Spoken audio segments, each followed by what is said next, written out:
¿cuál sería su primera reflexión con estas cifras que acabamos de ver que nos colocan en hace 20 años, nos colocan en el 2003 más o menos? Perfecto. La introducción de ustedes fue perfecta, puso en contexto histórico lo que había sucedido. Esto no viene incrementándose año a año, venía bajando en realidad, y ahora es como que tuvo otro impulso y se fue a este nivel brutal que tenemos hoy, con un 67% de pobreza en niños y un 27% de indigencia en niños, algo que es verdaderamente inédito en la última década. Es decir, estamos volviendo, como ustedes lo mostraron perfectamente bien, a los niveles que habíamos tenido después de salir de la crisis del 2001-2002. Pero quiero aclarar algo, y que también lo dijeron ustedes, pero quiero destacar esa parte de la presentación que hicieron. Estos son datos de ciudades grandes, de grandes centros urbanos.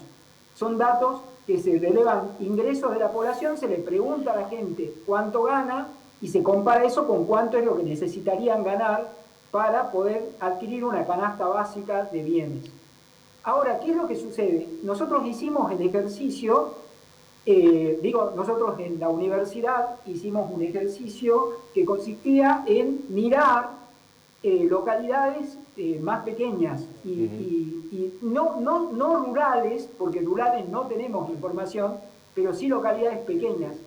Y las cifras que dan a nivel urbano suben 5 o 10 puntos para estas zonas que son zonas, localidades pequeñas que son más vulnerables que las localidades, que las capitales, ciudades capitales, que son estos números que estamos viendo ahora. Es decir, que esto es la base de la pobreza. La pobreza es todavía un poquitito más alta si tomamos esos centros urbanos más pequeños. Jorge, puntualmente me impactó mucho la cantidad de nuevos pobres de un año a Claro. otro, ¿no? Porque planteamos estadísticas, planteamos números y tal vez nos mareamos un poquito, pero más de 6 millones de nuevos pobres en la Argentina. Exacto. ¿Cómo se explica? El ajuste lo expresa la oposición, el oficialismo plantea gestiones anteriores. ¿Cómo podemos leer tratando de dejar afuera todos los sesgos ideológicos de un lado y del otro? Lo que pasa es que acá ya no hay ideología, porque acá son números que están mostrando una realidad tremenda. Digo, si uno mira la pobreza, ¿cómo se calcula? Miramos ingresos y miramos precio de la canasta. Entonces, lo que uno observa es que en realidad no fue todo, fue un mes, que fue el mes de la devaluación, al principio de este año, que provocó el gran colapso de la pobreza. Es decir, la pobreza es como que subió un peldaño muy alto y ahora se está manteniendo desde ese momento hasta ahora, pero ese aumento, ese incremento que tuvo, que lo mencionaban ustedes, que multiplicó por 2,5 la indigencia y por 1,3 la pobreza con respecto igual periodo del año anterior, ese aumento se dio a principios de año y eso no se logró restablecer jamás. Es decir, los salarios se mantuvieron en los niveles que venían teniendo de 2023, perdón, y los precios se multiplicaron enormemente en un periodo muy corto. Y eso fue el sacudón que hizo que la tasa de pobreza aumentara así tan de golpe y tan ferozmente, ¿no? Que afectó tanto, que ingresaron tantas personas a esta situación de pobreza. La situación de pobreza en la que vive tanta gente, el crecimiento de los números de pobreza, ¿se relacionan de manera directa con lo que es la pobreza estructural? Porque usted bien lo marcaba, esto es pobreza por ingresos. No tiene que ver con la pobreza estructural. Justamente, la pobreza estructural viene bajando y los cambios en la pobreza estructural son mucho más lentos que la pobreza monetaria. Es probable que si sigue este proceso a lo largo del tiempo, digamos unos cuantos años más, sin obras públicas, sin inversiones en educación, en salud, en protección social, terminen reflejándose en la pobreza estructural. Pero la pobreza estructural venía bajando históricamente en Argentina porque poco a poco vamos avanzando en temas educativos, en temas de salud, de protección social, de vivienda, etc. Y eso, digamos, tiene una lógica un poco diferente a esta. La pobreza por ingreso es altamente sensible a la inflación, es altamente sensible al ajuste económico, es altamente sensible al empleo.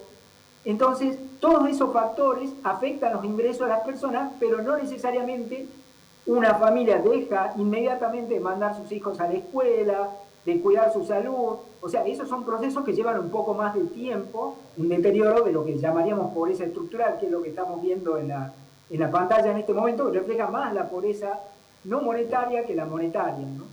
Jorge pensaba, ¿no? Más de la mitad de los argentinos son pobres. ¿Cómo se reactiva un país? ¿Cómo se reactiva una economía con este panorama, con estos números? De la mano el desempleo, de la mano la desprotección social, de la mano indicadores muy complejos. ¿Cómo se puede avanzar con una economía también informal, con gente trabajando en negro, si tiene la suerte de tener al menos algún tipo de empleo? ¿Qué panorama podemos plantear a futuro con este número? Hay una correlación muy fuerte entre la situación del mercado laboral y la pobreza por ingresos. Más o menos el 50% de la población está en situación de informalidad laboral y son esos ingresos que no solamente son bajos, sino que son muy inestables. Un mes están, otro mes no. Entonces eso hace que la dinámica de la pobreza mantenga a esta gente en ese tipo de situaciones. Ahora, ¿cómo se soluciona esto? Hay dos vías. Una es el crecimiento económico, es decir, que haya reactivación económica, que no la hay de hace 11 o 12 años, que ahí sí no tenemos movimiento de la actividad económica y eso hace que esté planchada la economía. Digo, no hay creación de empleos de calidad. Y por otro lado se ataca la pobreza por ingresos con medidas de redistribución de ingresos, que ahora se está haciendo al revés, porque el proceso de redistribución se está haciendo a favor de los sectores un poco más poderosos de la Argentina y del resto del mundo, porque están tratando de promover con la ley base, el RIC y todo lo demás, son sistemas que tratan de acercar capitales muy fuertes, muy poderosos, lo que amplía la desigualdad en la distribución del ingreso y eso afecta las tasas de pobreza. Déjenme decir un punto más sobre ese tema, que esto también afecta el crecimiento de mediano y largo plazo, porque en estos contextos de alta pobreza hay muchos niños, de hecho lo estábamos marcando al principio, y esto significa pobreza del mañana. Digo, estos chicos que ahora están en situación de pobreza, es muy probablemente que queden en esa situación y que la situación se